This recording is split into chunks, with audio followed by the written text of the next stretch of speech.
Firuh wa na'udzu billahi min syururi anfusina wa min sayyiati a'malina may yahdihillahu fala mudhillalah wa may yudlilhu fala hadiyalah asyhadu an la ilaha illallah wahdahu la syarikalah wa asyhadu anna muhammadan abduhu wa rasuluhu la nabiyya ba'da.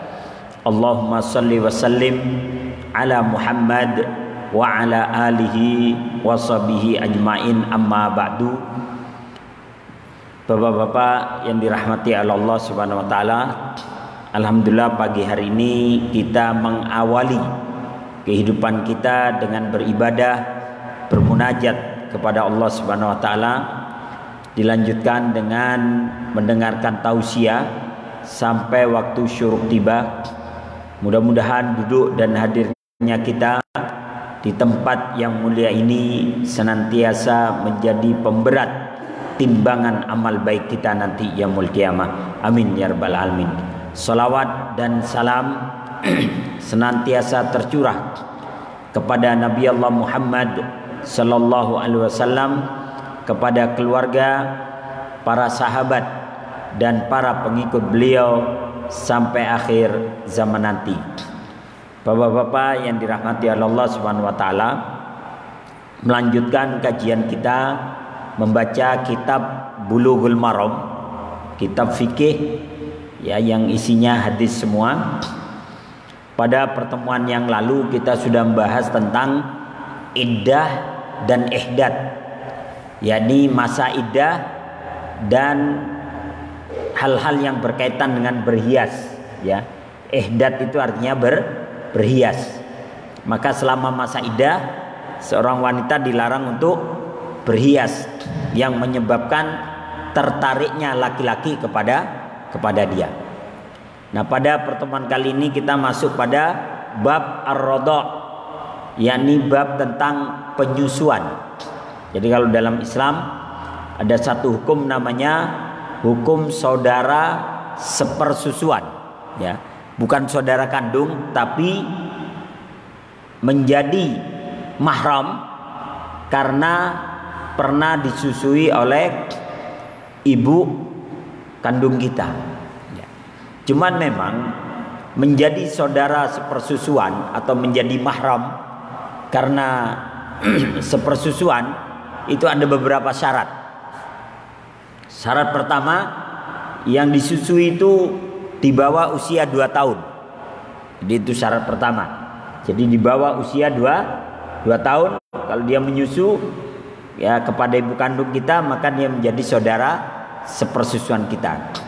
Kemudian syarat yang kedua, 5 kali menyusu sampai kenyang. Jadi 5 kali menyusu sampai kenyang. Awalnya aturan dalam Islam, Al-Quran menyebutkan 10 kali penyusuan, tapi kemudian dihapus hukumnya menjadi 5 kali menyusu. Jadi kalau udah 5 kali menyusu sampai kenyang ya, bayi itu nangis kemudian sampai kenyang, dia menyusu sampai di bawah usia 2 tahun sampai kenyang, maka menjadi saudara sepersusuan.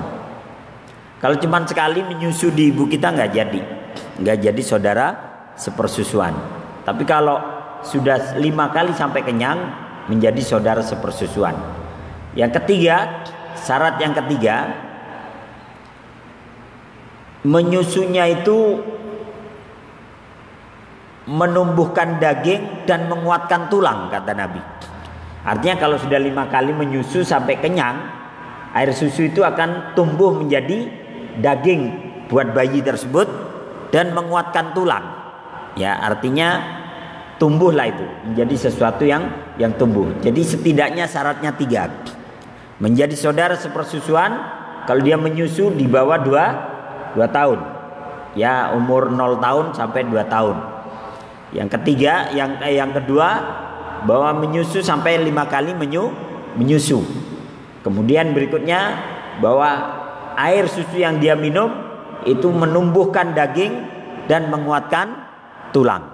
Ya, itu syarat minimal seseorang menjadi saudara sepersusuan.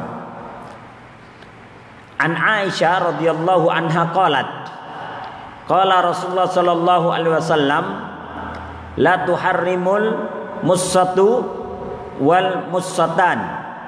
Kata Nabi sallallahu alaihi wasallam, sekali atau dua kali menyusu itu tidak mengharamkan.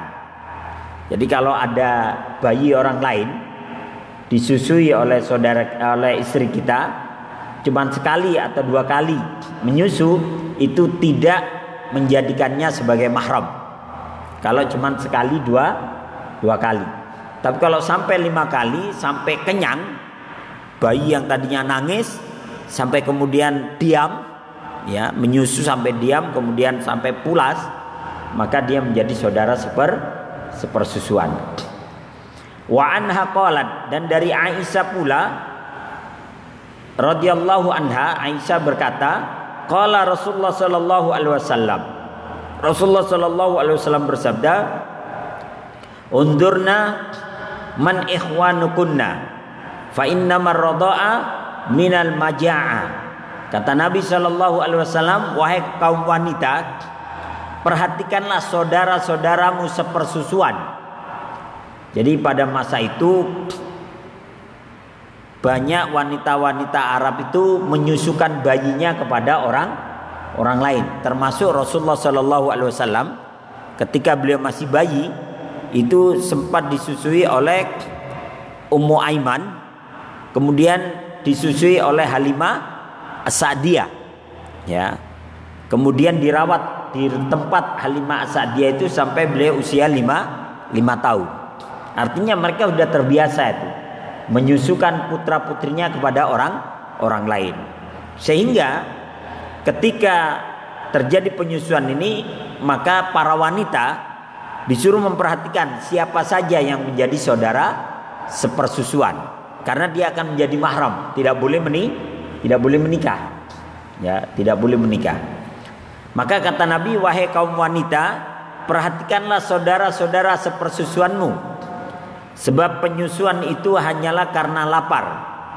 Jadi anak yang disusukan dari dia lapar sampai kenyang, artinya dari nangis sampai dia diam sampai kenyang dan sampai 5 kali, maka dia sudah menjadi saudara sepersusuan.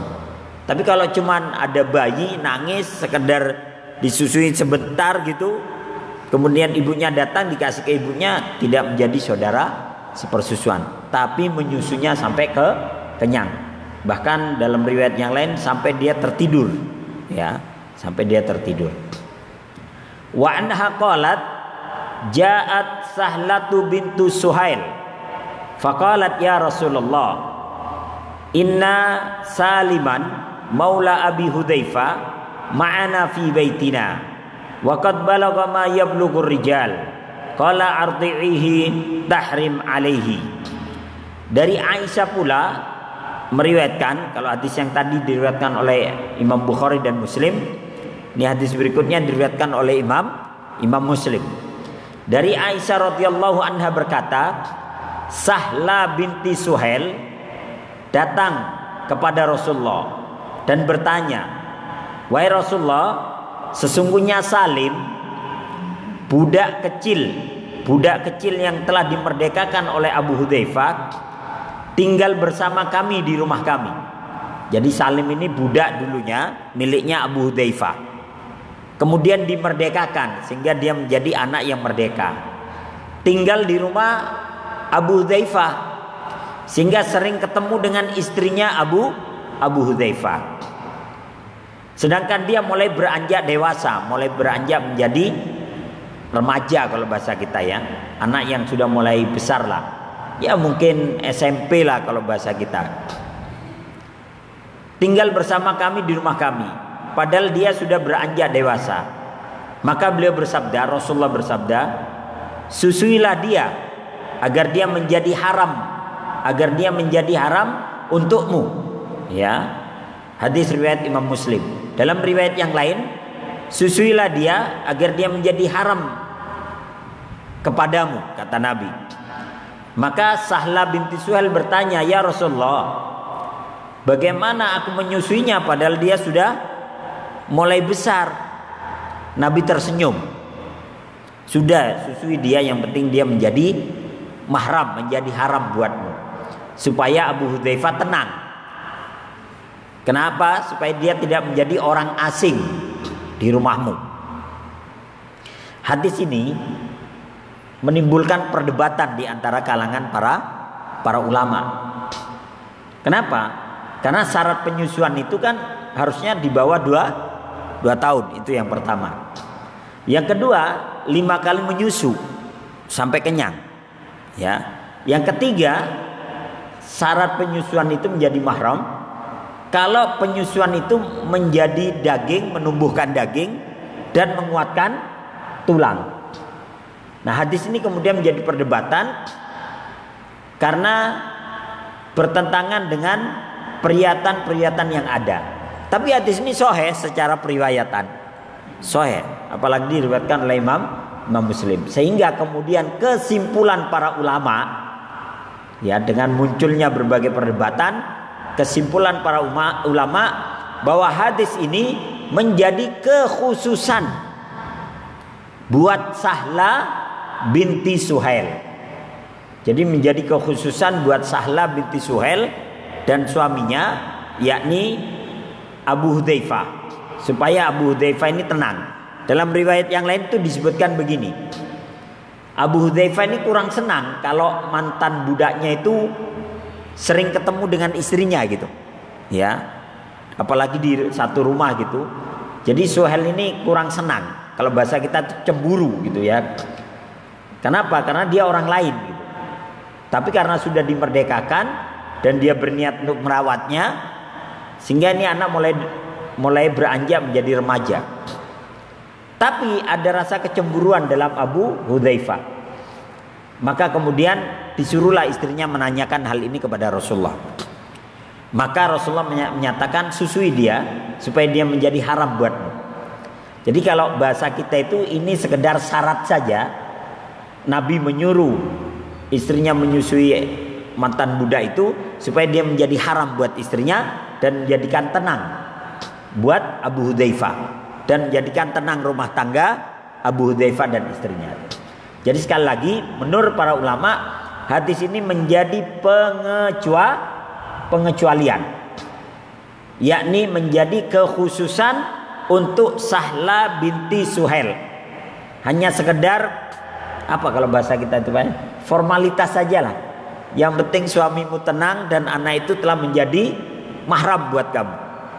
Ya, tidak lagi menjadi orang asing. Hanya itu aja. Kenapa? Karena banyak pertentangan di kalangan para ulama. Lo itu sudah mulai beranjak dewasa, gimana urusannya gitu kan? Tapi kemudian para ulama sepakat ini menjadi kekhususan buat Sahla binti Suhail. Ya, sekedar untuk menjadikan dia mahram. Ya. Kenapa? Karena kalau dari syarat-syarat yang ada tidak memenuhi syarat, karena dia tidak lagi 2 tahun ke bawah, ya.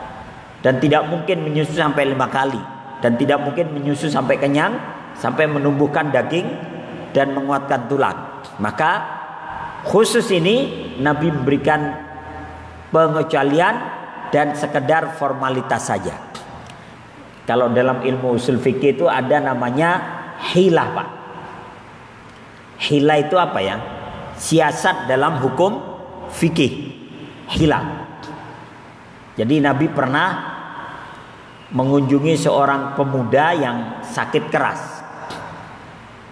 Kemudian pemuda itu mengatakan, "Ya Rasulullah, saya khawatir saya meninggal dunia sementara saya sakit keras. Sementara saya ini punya dosa zina. Saya dulu pernah berzina dan saya masih bujangan. Saya khawatir dosa zina ini membebani saya. Tolong cambuk saya 100 kali. Cambuk saya 100 kali." Oh, dia lagi sakit keras loh Pak, minta dicambuk. Dicambuk 100 kali lagi punggungnya. Nah, dalam kondisi sakit keras begitu dia minta dicambuk. Kalau dilaksanakan benar dicambuk 100 kali, mungkin 10 kali cambukan mati dia. Tapi akhirnya Nabi mengatakan kepada para sahabat, kumpulkan 100 lidi. Jadi 100 lidi dari pelepah kurma dikumpulkan oleh para sahabat, kemudian diikat menjadi satu. Diikat menjadi satu, kemudian Rasulullah menyatakan, balikkan punggungmu. Maka dibuka bajunya, kemudian dibalikkan punggungnya, dipukul oleh Nabi sekali. Prek. Ya. Nah, kemudian kata Nabi, engkau sudah terbebas dari dosa zinamu. Artinya apa? Ini hila.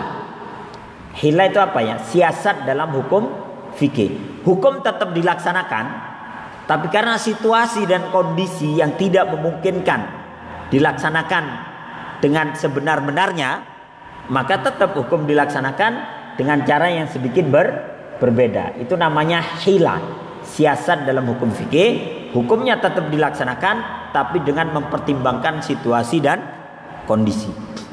Nah, sama kayak ini, soft agak direnggang-renggangi karena kondisi pandemi. Ya, namanya hila atau siasat dalam hukum fikih atau hasil dari ijtihadiyah, dan itu juga berdasarkan dari keputusan para ulama. Dalam hal ini adalah MUI. Jadi dalam hukum fikih itu, menurut para ulama usul fikih, al-hukmu yataghayyaru. Ya, hukum itu kadang berubah melihat situasi dan kondisi serta zaman pada saat itu. Jadi tidak bisa hukum fikih dihukum rata begitu, ya, sementara situasinya tidak memungkinkan. Maka diperintahkanlah Sahla binti Suhail ini untuk menyusui Salim tadi, itu sekedar formalitas, sekedar menjadikannya mahram agar suaminya tidak lagi cemburu dan agar Salim itu tidak lagi menjadi orang lain. Wallahu a'lam bishawab. Ya. Kemudian berikutnya, wa anha, dan dari Aisyah pula, Aisyah radhiyallahu anha meriwayatkan, an aflaha akha abil Qais jaa yastadinu 'alaiha ba'dal hijab. Qalat fa abaitu an adana lahu. Falamma jaa Rasulullah sallallahu alaihi wasallam akhbartuhu billadhi sana'tu. Fa amarani an adana lahu alayya wa qala innahu ammuki. Ya. Dari Aisyah radhiyallahu anha bahwa suatu ketika Aflah, saudara Abu Qais, datang meminta izin untuk bertemu dengan Aisyah setelah adanya perintah hijab. Jadi setelah adanya perintah hijab. Jadi begini, pada awalnya yang boleh tertutup dalam hadis riwayat Imam Abu Dawud, yang boleh tertutup, yang boleh tampak dari wanita itu adalah muka dan tangan, ya Pak ya, muka dan tangan. Tapi karena banyak orang-orang munafik yang kemudian datang kepada istri-istri Nabi menanyakan tentang agama, di antaranya datang kepada Aisyah radhiyallahu anha, datang pula kepada Hafsah radhiyallahu anha, dan datang kepada istri-istri yang lain menanyakan tentang agama, sehingga orang-orang munafik ini berhadapan langsung dengan istri-istri Nabi. Sementara orang munafik ini kan banyak yang ganteng juga Pak ya, banyak yang tampan. Nah, melihat itu Umar nggak suka. Kata Umar, ya Rasulullah, kenapa itu orang-orang munafik menanyakan agama kepada Aisyah, kepada istrimu yang lain? Aku khawatir mereka itu punya trik atau punya niat yang nggak baik untuk mendekati istrimu. Itu feelingnya Umar. Karena Umar ini feelingnya termasuk tajam Pak. Sehingga Nabi menyatakan, seandainya setelahku ada Nabi lagi, anta huwa ya Umar, engkau orangnya wahai Umar. Nah, maka melihat orang-orang munafik datang kepada Aisyah, Umar mengatakan, apa tidak sebaiknya kau buat hijab ya Rasulullah antara istrimu dengan orang-orang munafik itu? Apa tidak sebaiknya kau bikin hordeng antara istrimu dan orang munafik itu? Rasulullah diam. Kemudian turunlah ayat, wahai Nabi, katakan kepada istrimu, kalau berbicara dengan orang asing min wara'il hijab, di belakang hijab, di belakang hordeng, belakang kelambu, ya, di belakang hordeng, di belakang kelambu. Maka akhirnya dibuatlah kelambu yang membatasi antara Aisyah radhiyallahu anha dengan orang-orang yang datang untuk bertanya. Nah, sehingga kemudian dibuatlah hordeng kecil diletakkan di wajah, yang kemudian itu kita menyebutnya niqab, atau menyebutnya bukan masker Pak ya, menyebutnya apa? Cadar ya, kita menyebutnya cadar. Nah, subhanallah, hari ini hampir seluruh dunia cadaran semua Pak ya, biar laki atau perempuan, karena takut COVID ini ya. Artinya apa? Kemudian ditutup. Nah, Aisyah radhiyallahu anha ketika ayat tentang hijab ini telah turun, datang Aflah, saudara Abu Qais, datang izin bertemu kepada Aisyah. Maka Aisyah berkata, aku tidak mengizinkannya. Jadi Aisyah mengatakan, kalau Aflah yang mau datang aku tidak mengizinkannya, karena mungkin dianggap bukan mahram, atau dia dianggap orang asing, padahal Aflah ingin ketemu dengan Aisyah. Maka kata Aisyah, aku tidak mengizinkannya. Ketika Rasulullah SAW datang, maka Aisyah memberitahukan apa yang telah dia lakukan. Maksudnya dia menolak kedatangan Aflah. Lalu Rasulullah SAW menyuruhku, kata Aisyah, untuk mengizinkannya. Seraya bersabda, sesungguhnya Aflah itu dia adalah pamanmu sepenyusuan. Jadi dia adalah pamanmu sepenyusuan. Artinya antara Aisyah dengan Aflah itu ada hubungan mahram karena penyusuan. Ya, karena penyusuan. Sehingga Nabi kemudian menyatakan kalau dia datang lagi izinkan, karena dia adalah pamanmu dari penyusuan. Nah ini. Jadi, tapi kalau kita ini kayaknya jarang Pak ya memperhatikan hal-hal itu. Saya sendiri nggak tahu saudara sepersusuan saya siapa gitu ya, karena memang kita nggak tahu. Tapi fakta di lapangan kadang memang orang-orang kampung itu, kalau anak tetangganya nangis disusui Pak, ya nangis gitu, mungkin ibunya sibuk atau ibunya kerja atau apa, kadang anaknya disusui. Cuman yang jadi masalah kadang di kampung ini tidak perhatikan perkara-perkara itu. Siapa saja yang pernah dia susuin, kemudian siapa saja yang menjadi saudara sepersusuan untuk anaknya. Kenapa? Karena ini menjadi mahram nanti, tidak boleh menikah. Nah sayangnya kita kurang perhatikan itu. Tapi kalau dalam masyarakat jahiliyah Quraisy itu sudah diperhatikan. Begitu Islam datang lebih dikukuhkan lagi, ya, lebih dikukuhkan lagi.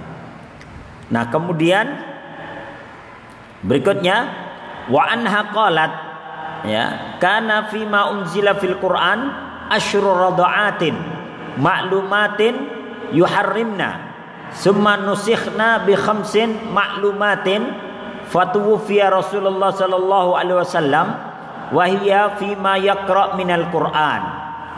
Aisyah radhiyallahu anha berkata, yang diajarkan oleh Al-Qur'an ialah 10 kali penyusuan yang dikenal. Jadi pada awalnya 10 kali menyusu baru menjadi saudara sepersusuan. Tapi kemudian hukum itu dihapus dengan 5 kali menyusu tertentu, dan Rasulullah SAW wafat ketika keadaan masih tetap sebagaimana Al-Quran yang dibaca. Hadis riwayat Imam Muslim. Jadi awalnya seseorang menjadi saudara penyusuan ditetapkan oleh Al-Quran 10 kali menyusu, ya. Tapi kemudian hukum itu dihapus menjadi 5 kali menyusu, dan itu dengan beberapa syarat.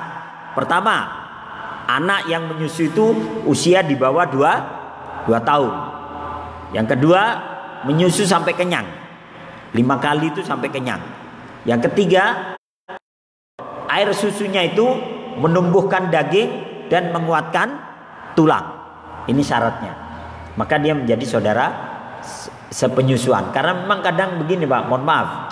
Kadang ada pertanyaan orang itu yang agak gimana gitu ya. Kadang ada yang nanya, Pak Ustadz gimana kalau suami nyusu sama istrinya, gitu kan? Apakah menjadi mahram? Ya enggak lah.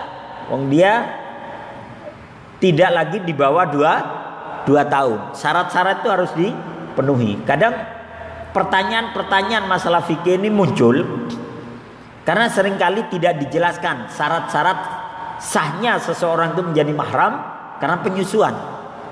Setidaknya 3 itu harus diperhatikan. Pertama, dia 5 kali menyusu. Kemudian dia menyusu di usia 2 tahun ke bawah. Yang berikutnya, air susunya itu menjadi daging dan menguatkan tulang. Syarat-syarat ini harus diperhatikan. Ya, cuman kadang yaitu karena ketidaktahuan kita sehingga pertanyaan-pertanyaan itu muncul. Ya, pertanyaan itu muncul. Nah, kemudian berikutnya, wa an Ibnu Abbas radhiyallahu anhuma anna Nabiy sallallahu alaihi wasallam uridu ala ibnati Hamzah faqala innaha la tahillu li innaha ibnatun akhi minar radha'a wa yuhramun minar radha'a ma yuhramun minan nasab, muttafaqun alaih. Dari Ibnu Abbas radhiyallahu anhu bahwa dia mengizinkan agar Nabi Shallallahu Alaihi Wasallam menikahi putrinya Hamzah.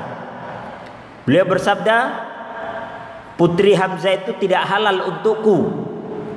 Dia adalah putri saudaraku sepenyusuan. Dan apa yang diharamkan nasab, yakni karena keturunan, juga diharamkan karena penyusuan. Jadi haram karena nasab itu sama dengan haramnya karena penyusuan. Jadi hukum mahramnya sama, nasab dengan penyusuan. Jadi haram untuk menikah. Kemudian wa an Ummi Salamah radhiyallahu anhuma qalat qala Rasulullah sallallahu alaihi wasallam la yuhramu minar radha'a illa ma fataqal am'a wa kana qabla al-fitam. Dari Ummu Salamah radhiyallahu anha bahwa Rasulullah sallallahu alaihi wasallam bersabda, tidak haram karena penyusuan kecuali yang membekas di perut. Maksudnya kalau nyusunya nggak sampai kenyang nggak menjadi mahram. Tapi kalau sampai kenyang, yakni membekas di perut sampai kenyang, maka menjadi penyusuan. Dan itu sebelum anak itu disapih, yakni usia disapih. Nah, usia menyapih anak kan usia 2 tahun. yakni anak yang menyusu sampai kenyang di usia di bawah 2 tahun, apalagi sampai 5 kali menyusu, maka dia menjadi saudara sepersusuan, ya, mahram minar radha'ah, orang yang diharamkan karena penyusuan. Wa Ibnu Abbas radhiyallahu anhu maqala lain fil haulain. Ibnu Abbas radhiyallahu anhu berkata, tidak ada penyusuan kecuali dalam 2 tahun. Jadi di usianya 2 tahun ke bawah, ya. Wa an Ibnu Mas'ud radhiyallahu anhu qala Rasulullah sallallahu alaihi wasallam la radha'a illa ma anshajal idham wa ambatal lahm. Kata Nabi sallallahu alaihi wasallam, tidak ada penyusuan kecuali menguatkan tulang dan menumbuhkan daging. Artinya dianggap sah penyusuan itu kalau dia menguatkan tulang dan menumbuhkan daging, berarti sampai ke kenyang. Ya, artinya itu membekas pada anak yang disusukan. Ubah ibn Haris annahu tazawwaja Ummi Yahya binta Abi Ihab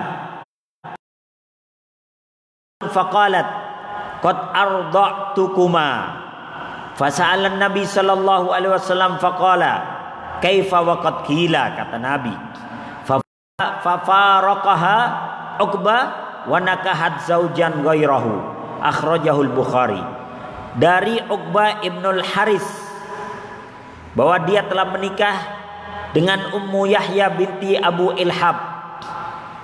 Lalu datanglah seorang wanita dan berkata kepada keduanya, aku dulu telah menyusui kalian berdua. Kemudian Uqbah bin Al-Haris bertanya kepada Rasulullah sallallahu alaihi wasallam, dan kemudian Rasulullah bersabda, kaifa wa qad qila. Kata Nabi, mau gimana lagi? Sudah ada yang menyatakannya kepada kalian. Lalu Uqbah menceraikan istrinya, dan kemudian istrinya itu menikah dengan laki-laki lain. Hadis riwayat Imam Bukhari. Jadi Pak, pada masa Nabi pernah terjadi sebuah peristiwa. Seorang laki-laki menikah dengan wanita, dan ternyata wanita ini adalah saudara sepersusuan, ya, saudara sepersusuan. Sehingga ketika mereka sudah menikah, datang wanita yang dulu pernah menyusuinya mendatangi suaminya, yakni Ibnu Al-Haris, dan wanita tadi, yakni Ummu Yahya tadi, sesungguhnya dulu ketika kalian masih kecil, aku menyusui kalian berdua, ya. Maka kemudian ditanyakan tuh kepada Nabi. Kata Nabi, fa kaifa wa qad qila. Mau gimana lagi, orang sudah ada yang menjelaskan kepada kalian. Ya, saksi-saksinya juga ada. Maka di sini diperlukan saksi, Pak.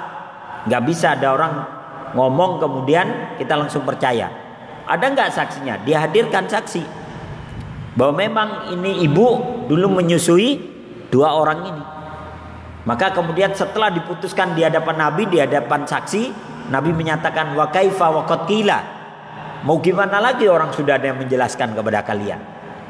Gimana ya Rasulullah? Ya harus dicerai, karena dia adalah mahram. Akhirnya dicerai dan kemudian istrinya tadi, yakni Ummu Yahya binti Abu Ilhab itu menikah dengan laki-laki lain.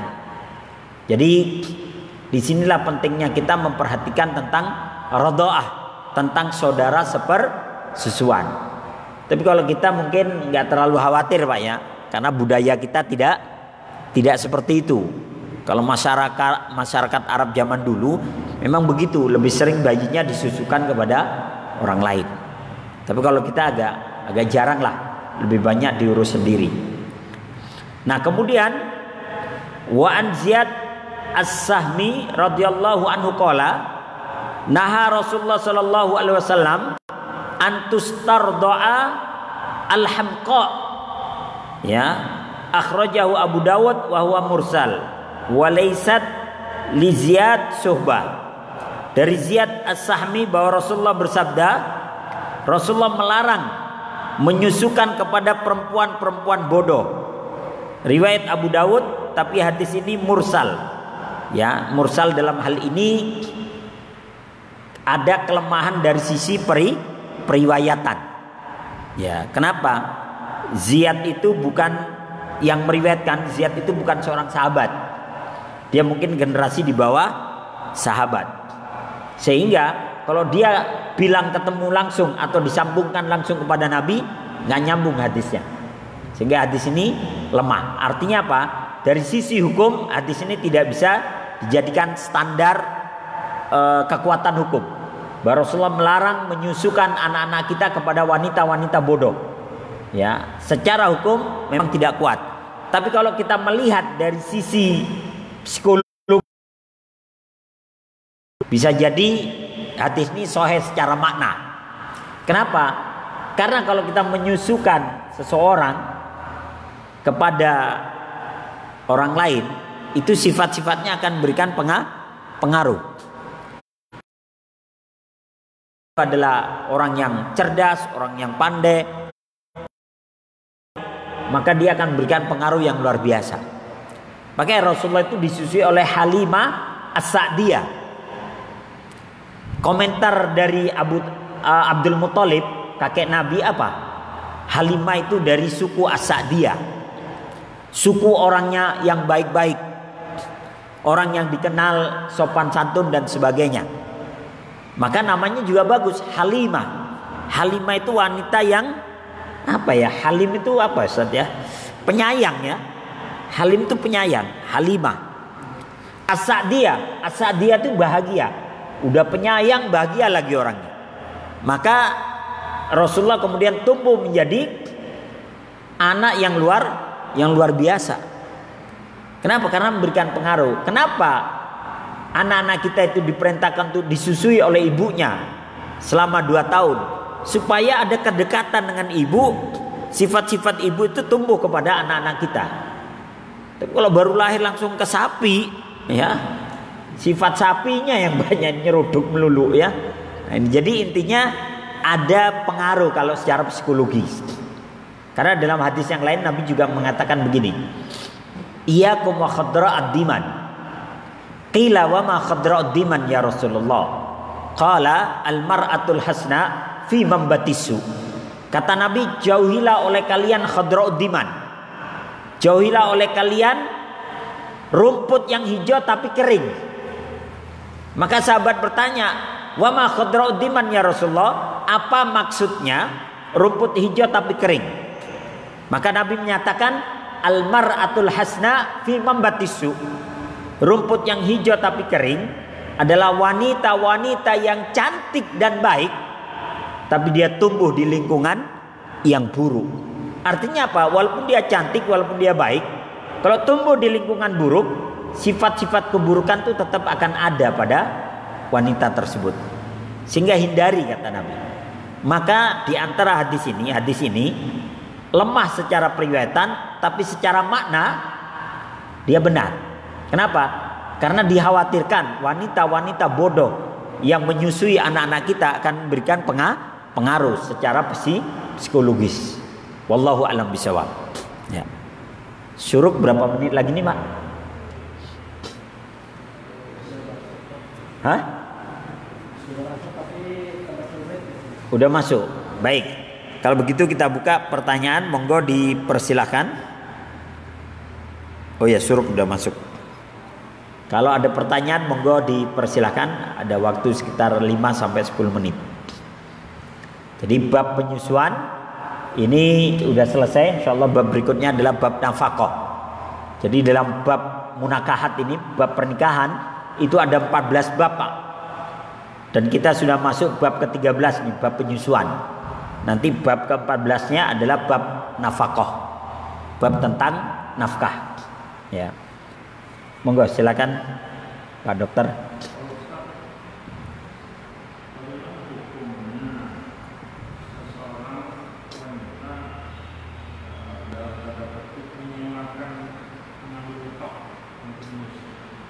Oh ya. Ya. Jadi ini ada pertanyaan, bagaimana hukumnya wanita menyewakan untuk menyusui bayi-bayi gitu ya. Artinya dia mendapatkan upah dari menyusui. Pada masa masyarakat jahiliyah itu sudah terjadi. Jadi banyak wanita-wanita yang mereka datang ke pasar Uqad atau datang ke Mekah untuk menyusui bayi-bayi yang memang tidak disusui oleh ibunya, dan mereka mendapatkan upah. Boleh. Karena itu hukum sudah menjadi uruf. Uruf itu sudah menjadi budaya masyarakat Arab ketika itu. Dan kemudian ketika Islam datang itu tidak dibahas. Artinya apa? Tetap boleh. Karena dalam hadis Nabi disebutkan begini. Innallaha bayyana an asya anil haram wal halal wa taraka an asya. Sesungguhnya Allah telah menjelaskan beberapa perkara yang halal dan yang haram. Dan Allah membiarkan beberapa perkara tidak dibahas. Bukan karena Allah lupa, tapi karena Allah sayang kepada kalian. Maka apa yang tidak dibahas oleh Allah dan Rasulnya, jangan kau cari-cari hukumnya. Kenapa? Khawatir yang tadinya halal, kemudian ketika dibahas-bahas, kemudian jadi haram. Maka ketika wanita-wanita jahiliyah ketika itu menyusukan anak orang lain dengan mengambil upah, dan kemudian datang Islam, tidak dibahas oleh Islam, sehingga kemudian itu tetap berlangsung. Nah, Halimah As-Sa'diyah sendiri dalam sejarahnya dalam kitab Ar-Rahiqul Maktum dia datang tuh dengan wanita lain ke Mekah untuk menyusukan dan mendapat upah dari orang-orang yang tidak bisa menyusui anaknya, termasuk Ibunda Aminah itu tidak menyusui Rasulullah, ya, tidak menyusui Rasulullah, ya mungkin karena air susunya tidak keluar atau apa dan sebagainya. Maka ketika teman-teman Halimah saat dia sudah mendapatkan bayi dan mendapatkan upah dari penyusuan itu, Halimah saja yang nggak dapat. Ketika ditawarkan itu ada anak yatim baru lahir, dia juga lagi mencari untuk ibu yang bisa menyusuinya. Tapi apa kata Halimah? Anak yatim yang bayar saya siapa? Ya. Kalau dia yatim, nanti yang bayar saya siapa? Halimah nggak mau, ya. Tapi dengan izin Allah dalam periwayatan itu, ontanya Halimah itu ke rumah Rasulullah. Dia bertemu langsung dengan Rasulullah. Maka akhirnya ketika melihat Rasulullah menangis, Halimah nggak tega juga, akhirnya disusui. Ketika disusui diam, akhirnya Halimah bilang, saya mau menyusui anak ini walaupun nggak dibayar, ya. Saya rela menyusui anak ini walaupun nggak dibayar. Menyusuinya tahun. Karena keikhlasan Halimah, akhirnya Abdul Muthalib datang. Abdul Muthalib ini kan pemegang kunci Ka'bah, Pak. Kepala suku. Kata Abdul Muthalib, kamu ridho menyusui dia tanpa dibayar? Ridho, karena saya merasa sayang kepada anak ini. Akhirnya Abdul Muthalib, Halimah diberikan 2 ekor onta. 2 ekor onta, 1 ekor keledai dengan perbekalan yang banyak. Kata Abdul Muthalib, bawalah cucuku ini ke tempatmu, ke Bani Sa'ad. Karena Bani Sa'ad adalah tempatnya orang-orang baik, berperilaku baik, berbudi kata baik. Bawa dia susui sampai usia 2 tahun. Akhirnya dibawa. Ya, dia tidak cuma diupah, dikasih 2 ekor onta. Onta itu kalau sekarang, Pak, setara dengan Pajero sama Fortuner, Pak. Ya. Dibawa itu oleh Halimah. Dia tidak cuma mendapatkan upah, lebih dari itu. Kenapa? Karena keikhlasannya. Jadi menyusukan anak kemudian mengupahi orang lain, hukumnya mubah. Ya, boleh. Baik, yang lain mungkin. Baik, kalau tidak ada, mudah-mudahan ini manfaat, ya. Dan kebetulan pembahasan ini memang tidak banyak bersinggungan langsung dengan kehidupan kita, tapi kita khawatirkan karena saya sendiri melihat di beberapa kampung, di kampung saya itu kalau ada bayi tetangga nangis, mereka yang sedang menyusui kadang main ambil aja menyusui. Nah, cuman memang hukum-hukum ini kita belum tahu waktu itu, ya. Maka ini yang harus kita perhatikan, ya. Baik, mari kita tutup dengan hamdalah dan doa kafaratul majlis. Alhamdulillahirabbil alamin, subhanakallahumma wa bihamdika asyhadu an la ilaha illa anta astaghfiruka wa atubu ilaik. Assalamualaikum warahmatullahi wabarakatuh.